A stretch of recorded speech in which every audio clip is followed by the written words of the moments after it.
देश में एक बार फिर से कोरोना के मामले तेजी से बढ़ रहे हैं। कोरोना के साथ ओमिक्रॉन भी तेजी से रफ्तार पकड़ रहा है।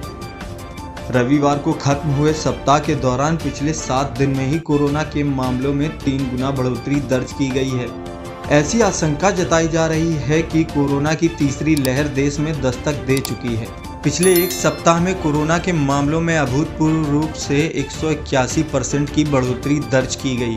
पिछले 24 घंटे में ही देश में 33,703 मामले दर्ज किए गए। इसमें अभी 2 राज्यों के आंकड़े नहीं शामिल हैं।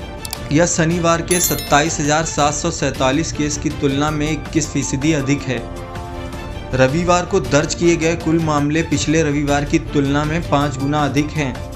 यह दर्शाता है कि कोरोना वायरस के नए वेरिएंट ओमिक्रॉन केस की संख्या तेजी से बढ़ रही है।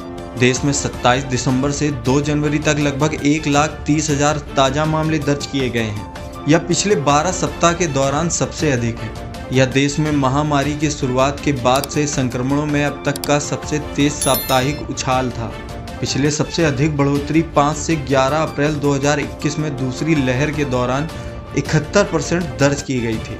पिछले सप्ताह देश में कोरोना के 46,073 मामले दर्ज किए गए हैं। यह मई 2020 के मध्य के बाद से सबसे कम केस थे। संख्या के लिहाज से सबसे बड़ा उछाल महाराष्ट्र में दर्ज किया गया है।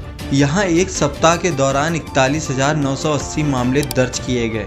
यह पिछले सप्ताह में पूरे देश से दर्ज की गई गिनती के करीब था। महाराष्ट्र में इस सप्ताह की संख्या पिछले सप्ताह 8,292 की तुलना में 5 गुना अधिक थी। बिहार ने प्रतिशत के हिसाब से सबसे अधिक वृद्धि दर्ज की। यहाँ कोरोना केस 20 से 26 दिसंबर के सप्ताह में 85 से बढ़कर 1,073 हो गए। यह करीब 12 गुना अधिक बढ़ोतरी थी।